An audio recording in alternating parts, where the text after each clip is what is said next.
पडेगाव येथील शेळी व मेंढी पालन केंद्राच्या मागील ओसाड जमिनीवर जनसहयोग संस्थेच्या वतीने दुर्मिळ वनौषधी तथा देशी वृक्षाचे वन तयार केले। त्याला महाराष्ट्र राज्याचे उपमुख्यमंत्री अजित पवार यांनी भेट देऊन दुर्मिळ वनौषधी तथा देशी वृक्ष बँकेचे उद्घाटन करत जनसहयोग संस्थेचे अभिनंदन केले।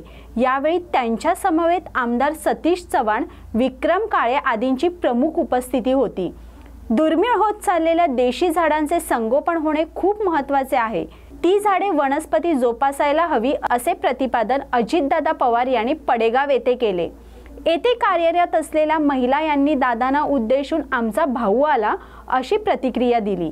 लाडकी बहिणीचे पैसे मिळाले का असा प्रश्नही येथील महिलांना केला। महिला खूप खुश झाल्या व दादांना आशीर्वादही दिला। अजितदादांनी येथील महिलांचा सत्कार स्वीकारून करीत असलेल्या कार्याबद्दल समाधान व्यक्त केले। या बातमीचा आढावा घेतला आहे आमचे प्रतिनिधी विष्णू चव्हाण यांनी। जनसहयोग संस्थेला यांचं काम उत्कृष्ट आहे म्हणून आज महाराष्ट्र राज्याचे उपमुख्यमंत्री अजितदादा पवार यांनी आपल्या संस्थेच्या माध्यमातून लावलेल्या वृक्षारोपणाला भेट दिली आणि त्यांनी ते खूप मंत्रमुग्ध झाले। सगळ्यात महत्त्वाचं म्हणजे दादांचे फार फार धन्यवाद। मागच्या 10 वर्षापासून आम्ही जनसहयोग सेवाभावी संस्थेच्या माध्यमातून सबंध संभाजीनगर आणि संभाजीनगरच्या व्यतिरिक्त धाराशिव आणि अहिल्यानगरमध्येही झाडं लावली। झाडं लावत असताना मागच्या 5-6 वर्षामध्ये आम्हाला कळालं की झाडं लावत असताना वेगवेगळ्या प्रजाती लावणंही तितकं महत्त्वाचं आहे। कारण हजारो प्रकारच्या प्रजाती जर पर्यावरणात आहे तर विशिष्ट कडुलिंब, पिंपळच आपण का लावावे, त्या भावनेतनं आम्ही इथं 400 प्रकारच्या प्रजाती लावल्या। बेसिकली आमची जी फिलॉसॉफी आहे ती अशी आहे की बायोडायव्हर्सिटी रिस्टोर झालं पाहिजे। प्रत्येक झाडाचं आपलं महत्त्व आहे आणि त्याच्यामुळे ती झाडं लावल्या गेली पाहिजे। म्हणून आम्ही आत्तापर्यंत इथे देशी, दुर्मिळ, धोक्यात असलेल्या 400पेक्षा जास्त प्रकारच्या प्रजाती लावल्या।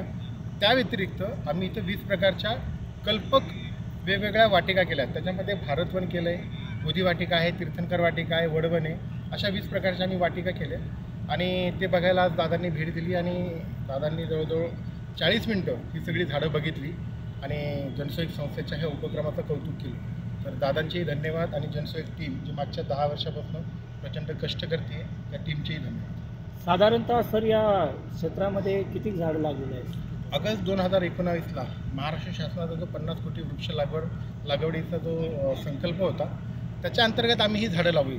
महामंडळाने पुण्यश्लोक अहिल्यादेवी विकास प्रक्षेत्र जे आपण जिथं उभे आहोत त्या महामंडळाने आम्हाला हे वृक्ष लागवडीकरता 25 एकर जागा दिली। आम्ही स्वखर्चातनं इथं आत्तापर्यंत 20 ते 22 हजार झाडं लावली आणि मार्च 2023 पासून बंदीदाई फॅमिली ट्रस्टनी हा प्रकल्प दत्तक घेतला आहे। इथं जो खर्च लागतो ती फॅमिली ट्रस्ट आम्हाला मागच्या 2 वर्षापासून देते, पण अगोदरचे 4 वर्ष इथे जी झाडं लावली ती जनसहयोगनी स्वतःच्या खर्चातनं लावली। इथे जवळपास 20,000पेक्षा जास्त झाडं आहेत आणि 400 प्रकारच्या वेगवेगळ्या प्रजातींची इथं झाडे आहेत। इथे आयुर्वेदिक वनस्पती झाडं वगैरे काय? इथे औषधी वनस्पतींची ही झाडं आहे। एक आम्ही वाटिकाच केली, औषधी वनस्पती उद्यान आम्ही त्याला म्हणतो।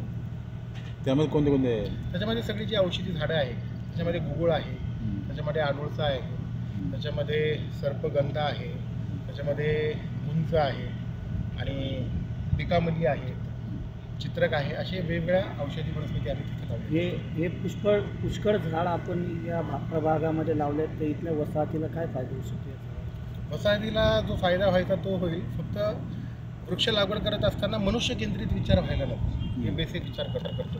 कारण पृथ्वीचा सातबारा फक्त माणसांच्या नावावरती नाही आहे ना। जगातल्या जितक्याही राजकीय संस्था आहेत, जितक्याही धार्मिक संस्था आहेत आणि जितक्याही सामाजिक संस्था आहेत, दुर्भाग्याने ते सगळ्या मनुष्य केंद्रित आहे आणि आमचा त्याला प्रचंड विरोध आहे। कारण सहजीवन हे जे आहे, माणसाव्यतिरिक्त या पृथ्वी तलावरती हजारो, लाखो, करोडो प्रकारच्या वेगवेगळ्या जीव, जंतू, पक्षी, प्राणी राहतात, त्यांचाही विचार केला पाहिजे। आणि जोपर्यंत ह्या गोष्टीला आपण विचार करणार नाही तोपर्यंत मनुष्यजात आपण सिक्युअर आहे असं म्हणू शकत नाही। कारण हे सहजीवन आहे, फक्त स्वतःचा, फक्त माणसांचा जर विचार केला आपण तर आपण सुरक्षित राहू शकणार नाही। पर्यावरणाने माणसाव्यतिरिक्त करोडो प्रकारच्या वेगवेगळ्या प्रजाती जर निर्माण केल्यात तर काहीतरी प्रयोजन, नियोजन असलं पाहिजे निसर्गाचं। तर तो उद्देश आम्ही ठेवून हे सगळं करतो। तर मनुष्य केंद्रित कुठलीही वृक्ष लागवड असू नये, हे बेसिकली आमची फिलॉसॉफी। यामध्ये किती जणांनी परिश्रम घेतले? त्याच्यामध्ये शेकडो लोकांनी परिश्रम घेतले। आमच्या टीममध्ये मागच्या 10 वर्षापासून आमच्या सगळ्या स्वयंसेवकांनी एकही रविवार घरी राहिलेला नाही. काही लोक तर असे आहेत की 2 वर्षापासून ते दररोज 2 तास का होईना परंतु फील्डवरती आहे. तर हा कोणा एका माणसाचं काम नाही आहे, कुठे 2-4 लोकांचं काम नाही आहे. त्याच्यामध्ये खूप लोक आहेत. संभाजीनगरचे खूप नागरिक आहेत, वेगवेगळे अधिकारी, सामाजिक कार्यकर्ते, प्राध्यापक, डॉक्टर्स, इंजिनियर्स सगळे लोक याच्यामध्ये.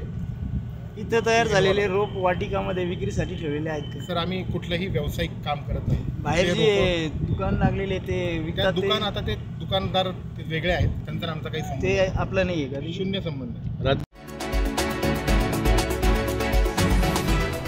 नागपूर येथील श्री संत संताजी महाराज औद्योगिक प्रशिक्षण संस्थेचे नाव बदलण्याचा महाराष्ट्र सरकारचा प्रस्ताव असून हा प्रस्ताव रद्द करून या संस्थेचे श्री संत संताजी महाराज औद्योगिक प्रशिक्षण संस्था नागपूर असे सप्टेंबर 2024 मध्ये काढलेल्या GR नुसार कायम ठेवावे अशी मागणी तेली जय संताजी फाउंडेशनचे श्री ज्ञानेश प्रसाद यांनी भाजपाचे प्रदेशाध्यक्ष तथा राजस्व मंत्री चंद्रशेखर बावनकुळे यांच्याकडे केली आहे.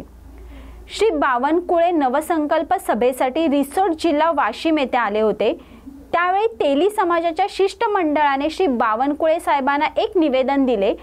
सदरील निवेदनावर आम्ही तेली जय संताजी फाउंडेशन संस्थापक ज्ञानेश प्रसाद यांच्यासह महादेव क्षीरसागर, समाधान छत्रे इत्यादींनी निवेदन दिले. या निवेदनावर तेली जय संताजी फाउंडेशनचे संस्थापक ज्ञानेश प्रसाद यांच्यासह शेकडो समाज बांधवांच्या सह्या आहेत.